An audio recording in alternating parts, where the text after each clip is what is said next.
Kapag mahina ang isipan, madaling matalo ng problema. Pero kapag matibay ang isipan, kahit anong bagyo ang dumating, hindi ka basta-basta natitinag. Ngayon, pag-uusapan natin ang 10 paraan para tumibay ang isipan ayon sa Stoicism, isang sinaunang pilosopiya na gumabay sa mga mandirigma, emperador, at ordinaryong tao para manatiling matatag sa harap ng kahirapan. Kung handa ka nang palakasin ang sarili mong isip, manatili hanggang dulo. Pero bago tayo magsimula, i-like mo muna ang video nato and siyempre mag-subscribe. Maraming salamat. Tara, simulan na natin. Una, alamin kung ano ang kaya mong kontrolin. Stoic Core. Some things are within our control, others are not. Epictetus. Paliwanag. Madalas nasasayang ang oras sa iniisip natin na wala namang solusyon. Halimbawa, traffic, hindi mo kontrolado, pero kaya mong kontrolin ang reaksyon mo. Practical na gawin. Gumawa ng listahan. Anong kontrolado ko? Anong hindi? Mindset shift. Lumalakas ang isipan kapag natututo kang tanggapin ang hindi mo hawak. Ikalawa, yakapin ang hirap at sakripisyo. Stoic Core. The obstacle is the way. Marcus Aurelius. Paliwanag, huwag iwasan ang hirap, gamitin ito bilang ehersisyo ng isip. Storytelling, sundalo, atleta o kahit estudyante, mas tumitibay dahil sa pagsasanay at sakripisyo. Praktikal na gawin, maglagay ng daily discomforts. E.g., cold shower, fasting, simpleng pamumuhay. Resulta, masasanay ang isip sa hirap at kapag dumating ang tunay na problema, hindi ka mabibigla. Ikatlong, kontrolin ang emosyon, huwag hayaan silang magkontrol. Stoic Core. We suffer more in imagination than in reality. Seneca. Paliwanag. Kapag padalos-dalos ang emosyon, madalas maling desisyon. Halimbawa, nagalit ka, nagbitaw ng salita, pagsisisi pagkatapos. Praktikal na gawin, gumamit ng pause rule.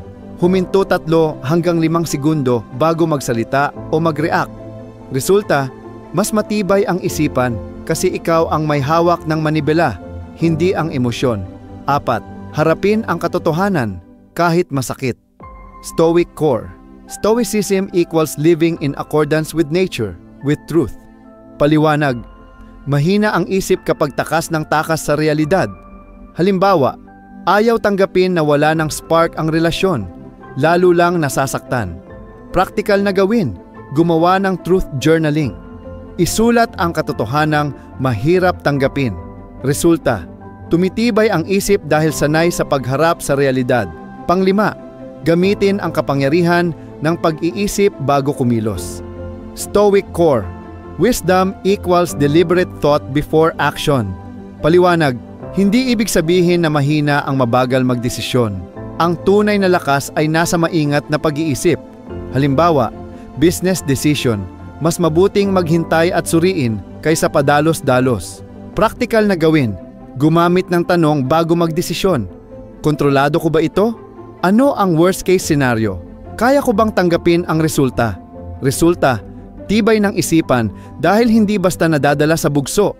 6 na mag-practice ng gratitude at contentment. Stoic Core. He is a wise man who does not grieve for the things he has not, but rejoices for those he has. Epictetus.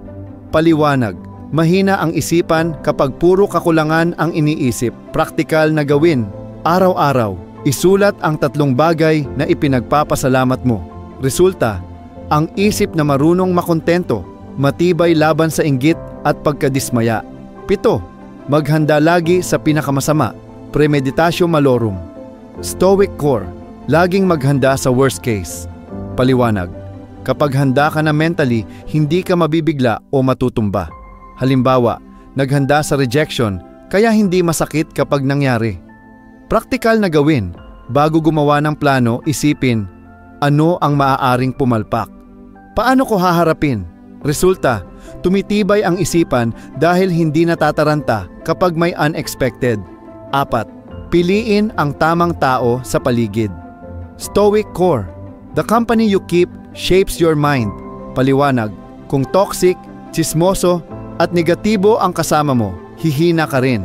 Halimbawa, Stoics valued virtuous companions. Praktikal na gawin. Mag-audit ng circle. Sino ang nagpapalakas? Sino ang nanghihina? Resulta, tibay ng isipan dahil suportado ng tamang impluensya. Siyam, alagaan ang katawan para lumakas ang isip. Stoic core. Mind and body are interconnected. Paliwanag, mahirap maging mentally strong kung physically weak at laging pagod. Praktikal na gawin. Regular na ehersisyo, tamang tulog, disiplina sa pagkain.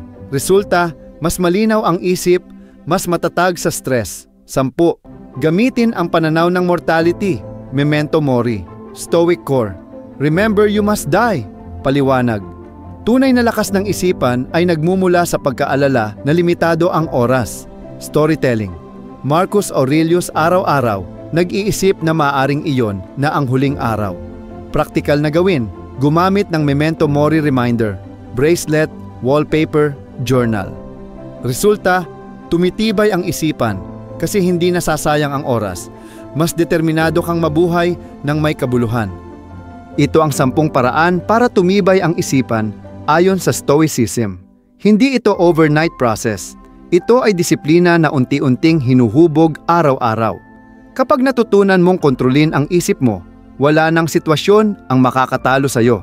Kung nakatulong sa iyo ang video na ito, huwag kalimutang mag-subscribe sa Stoikong Pinoy at i-share ito sa mga kakilala mong nangangailangan ng lakas ng isipan. Tandaan, ang tunay na kalayaan ay nagsisimula sa malakas na kalooban.